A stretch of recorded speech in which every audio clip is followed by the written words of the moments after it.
UP की जेलों में बजेगा महामृत्युंजय और गायत्री मंत्र। जेल मंत्री धर्मवीर प्रजापति ने जारी किया आदेश, कैदियों की मानसिक हालत के लिए फायदेमंद।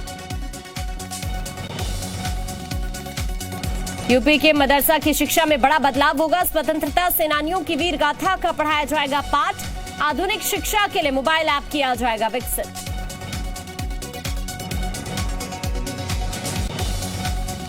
सार्वजनिक खरीद को लेकर सीएम योगी का सख्त निर्देश। जेम पोर्टल के माध्यम से सभी सरकारी चीजों की खरीद को किया अनिवार्य। बुजुर्ग महिलाओं के लिए योगी सरकार का बड़ा ऐलान। रोडवेज बसों में मुफ्त कर सकेंगी सफर। 60 साल से ऊपर वाली महिलाओं को मिलेगा योजना का फायदा। प्रस्तुतकर्ता 90 वर्षों से महिलाओं की नंबर 1 आयुर्वेदिक औषधि व टॉनिक हेम पुष्पा।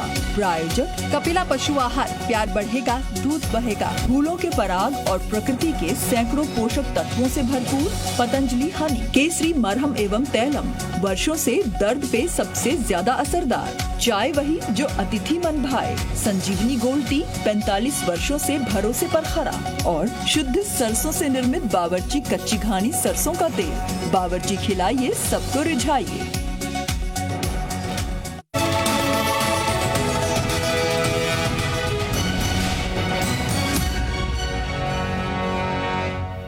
नमस्कार, स्वागत है आपका। आपके साथ मैं आकांक्षा राजपूत। सबसे पहले लखनऊ से इस वक्त की बड़ी खबर है। सीएम योगी का अफसरों को निर्देश। जी हां, गरीबों की झुग्गी झोपड़ी पर बुलडोजर नहीं चलेगा। अधिकारी पीएम आवास योजना के तहत चिन्हित करें गरीब परिवार। गरीबों को किसी भी तरह की दिक्कत न होने का सख्त आदेश सीएम योगी की तरफ से जारी कर दिया गया है। बड़ी खबर इस वक्त हम आपको बता रहे हैं। सीएम योगी ने अधिकारियों को निर्देश दिए हैं कि गरीबों की झुग्गी झोपड़ी पर बुलडोजर नहीं चलाया जाएगा। सख्त निर्देश अधिकारियों को मुख्यमंत्री योगी आदित्यनाथ के। साथ ही ये भी निर्देश दिया है कि अधिकारी पीएम आवास योजना के तहत गरीब परिवार चिन्हित करें। गरीबों को किसी तरह की कोई दिक्कत न आए, इसको देखते हुए सख्त आदेश मुख्यमंत्री की तरफ से दिया गया है। अजीत हमारे सहयोगी इस वक्त ज्यादा जानकारी के लिए हमारे साथ जुड़ चुके हैं। अजीत का सीधा रुख करते हैं। अजीत, एक बड़ी एक्शन इसे कहा जाए तो गलत नहीं होगा। मुख्यमंत्री योगी आदित्यनाथ की तरफ से सख्त आदेश दे दिए गए हैं कि गरीबों को किसी तरह की कोई दिक्कत ना आए। जो उनकी झुग्गी झोपड़ी है उन पर बुलडोजर बिल्कुल नहीं चलेगा, ये क्लियर कर चुके हैं मुख्यमंत्री।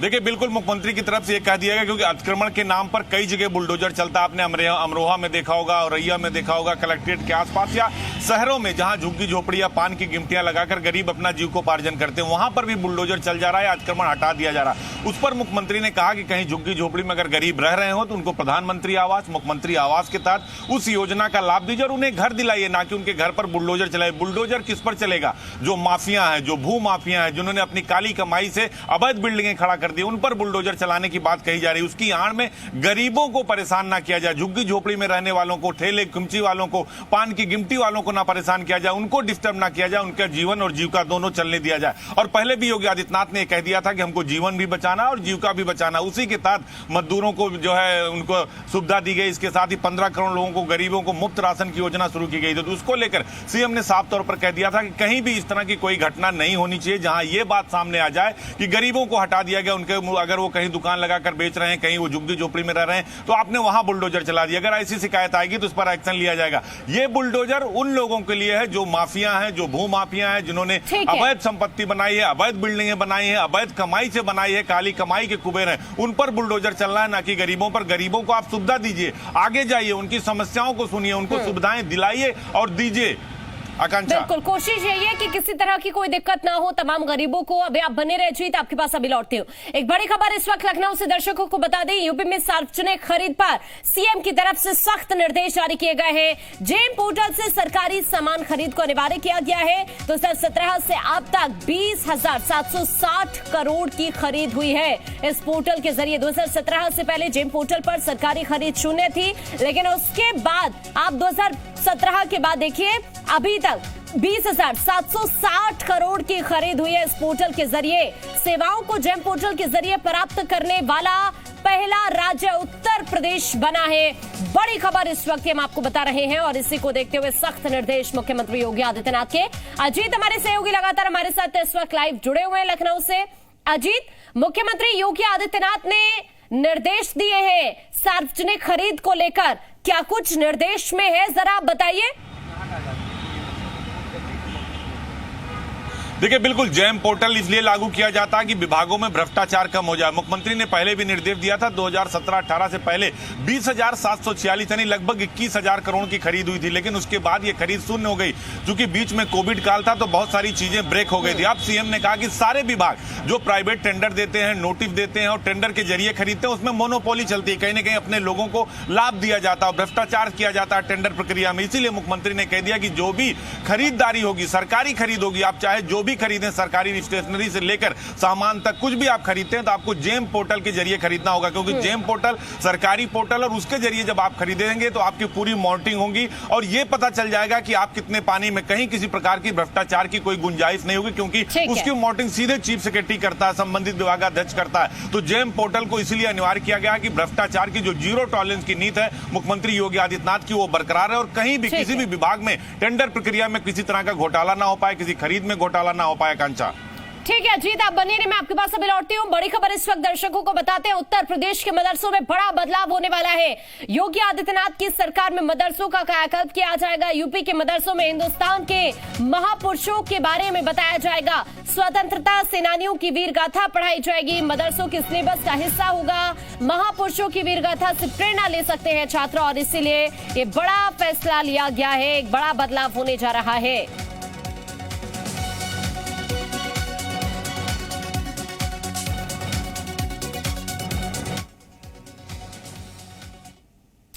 तो देखिए, कोशिश यही की जा रही है इन मदरसों के अंदर बच्चों को किसी भी तरह से महापुरुषों के बारे में बताया जाए। आपको हम 4 तस्वीरें इस वक्त दिखाने जा रहे हैं। इन चारों तस्वीरों के जरिए इस बड़े बदलाव को लेकर हम इस वक्त आपको जानकारी दे रहे हैं, क्योंकि महापुरुष मंत्र इन बच्चों को सिखाया जाएगा। देशभक्ति की शिक्षा मदरसों में दी जाएगी। वीर गाथा को नमन किया जाएगा। कुरान के साथ साथ कंप्यूटर की पढ़ाई भी की जाएगी और लक्ष्य यही है कि जिस तरह सरकार आगे बढ़ रही है सबका साथ सबका विकास को लेकर, इसी दिशा में यह भी एक बड़ा कदम माना जा रहा है।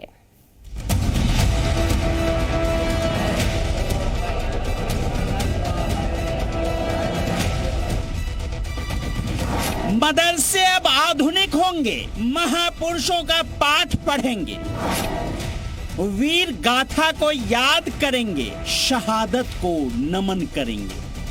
उत्तर प्रदेश के मदरसों में बहुत बड़ा बदलाव होने जा रहा है। योगी आदित्यनाथ की सरकार में मदरसों का कायाकल्प होने वाला है। मदरसों में हिंदुस्तान के महापुरुषों का पाठ पढ़ाया जाएगा। स्वतंत्रता सेनानियों की कुर्बानी और बलिदान को सिलेबस का हिस्सा बनाया जाएगा, ताकि महापुरुषों की वीर गाथा से मदरसों में पढ़ने वाले बच्चे प्रेरणा ले सके और राष्ट्र कल्याण की दिशा में तेजी से आगे बढ़ सके। यूपी मदरसों में देशभक्ति, आजादी की शिक्षा शक्ति, मदरसों में योगी फैक्टर, कुरान के साथ कंप्यूटर, राष्ट्र प्रेम की शिक्षा के साथ साथ मदरसों में और भी कई बड़े बदलाव देखने को मिलेंगे। यूपी के मदरसों में तकनीकी शिक्षा पर जोर दिया जाएगा। ऐप के जरिए बच्चों को वीर गाथा पढ़ाई जाएंगी।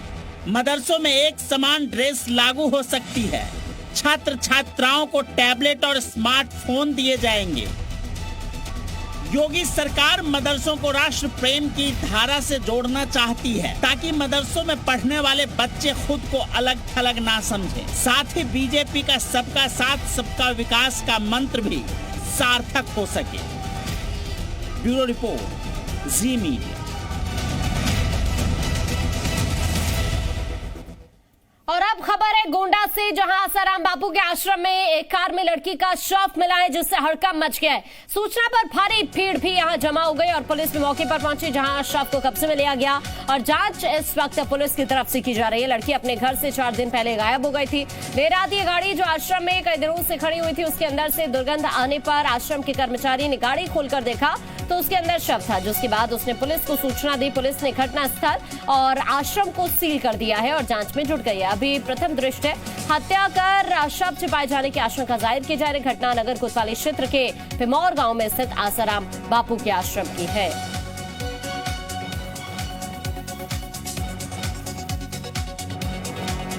तो आसाराम बापू के आश्रम से यहां एक कार में शव बरामद हुआ है और अभी इस मामले की जो सूचना है पुलिस को भी दी गई है। अभी जो शुरुआती जांच इस वक्त चल रही है उसको देखते हुए अभी आशंका ये जाहिर की जा रही है कि इस युवती का जो शव यहां से मिला है इसकी हत्या कर शव छिपाया गया है। ये आशंका पुलिस की तरफ से अभी जाहिर की जा रही है, लेकिन पुलिस ने कार्रवाई करते हुए इस आश्रम को सील कर दिया है। बताया ये जा रहा है कि ये जो युवती है जिसका शव यहां से बरामद हुआ है ये पिछले 4 दिनों से लापता थी और अब इसका शव इस आश्रम से बरामद हुआ है कार के अंदर से। अब शुरुआती जो जांच पड़ताल है वो पुलिस की तरफ से की जा रही है।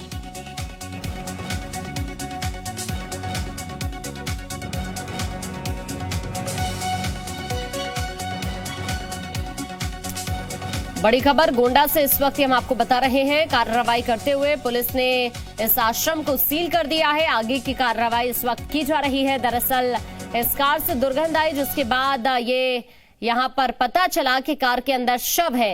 अब पुलिस इस मामले में हत्या के एंगल से भी जांच कर रही है। जो शुरुआती जानकारी है वो यही है कि आश्रम को सील कर दिया गया है। आगे की जो जांच पड़ताल है उसमें पुलिस जुट गई है।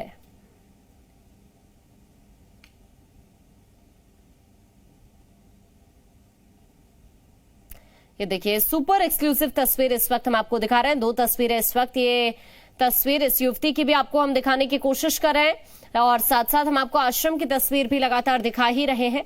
अभी फिलहाल के लिए इस आश्रम को सील कर दिया गया है। ये युवती 4 दिनों से लापता बताई जा रही थी और अब इसका शव बरामद हुआ है आसाराम बापू के आश्रम से कार के अंदर से। पता ऐसे चला कि कार से दुर्गंध आ रही थी जिसके बाद ये पता चला कि कार के अंदर शव है और उसके बाद पुलिस को सूचित किया जाता है। पुलिस मौके पर पहुंचती है और अब आश्रम को सील कर दिया गया है। उसके बाद जो आगे की कार्रवाई है वो पुलिस इस वक्त कर रही है। 2 तस्वीरें लगातार हम आपको आपकी टीवी स्क्रीन पर दिखा रहे हैं। गोंडा का ये पूरा मामला है जहां पर इस आश्रम से कार के अंदर से ये इस युवती का शव बरामद हुआ है जो पिछले 4 दिनों से लापता थी। क्या वजह रही या क्या वाकई ये हत्या है या बात कुछ और है, ये तमाम ऐसे पहलू हैं जिन पर अभी पुलिस जांच पड़ताल कर रही है।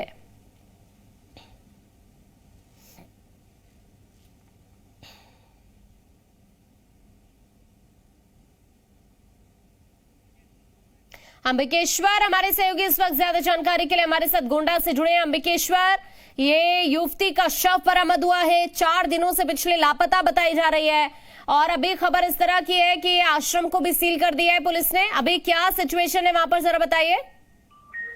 देखिए अभी आश्रम तो सील कर दिया है, पुलिस मौके पर पहुंची है, परिजनों से बयान लिया जा रहा है और उसकी जो माँ है, माँ का कहना है कि वो मंगलवार देर रात से ही गायब थी और इसके बाद उन्होंने पुलिस में सूचना दी थी। 363 IPC की धारा ये FIR दर्ज की गई थी। इसके बाद प्रयास किया जा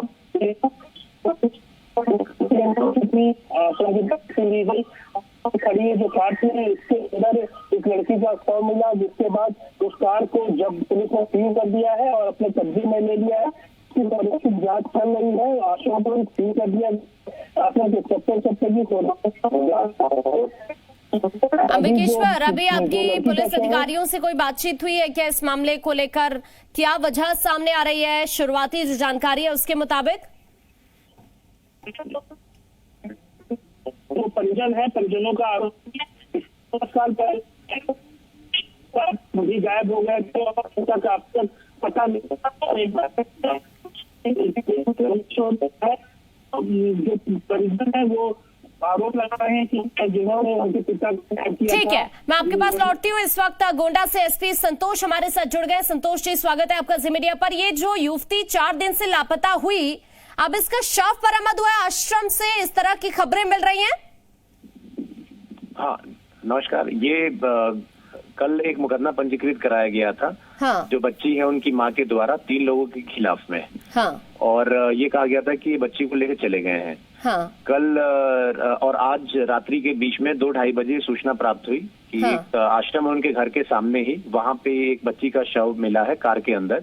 हाँ। इस सूचना पे मैं अपनी पूरी टीम डॉग स्क्वाड के साथ हम लोग पहुंचे थे और वहां कार के अंदर ये बॉडी थी, तो उसको निकाल के फर्दर कार्रवाई के लिए भेजा गया है। और घर के सामने ही ये आश्रम भी है। ये जनरली बंद रहा करता था आश्रम, और संडे को प्रार्थना होती थी। इस आश्रम के एक केयर टेकर है, उनको भी राउंड अप किया गया है, और 1-2 लोग साधक थे जिन्होंने कल सूचना दी है, उनको भी पूछताछ जारी है।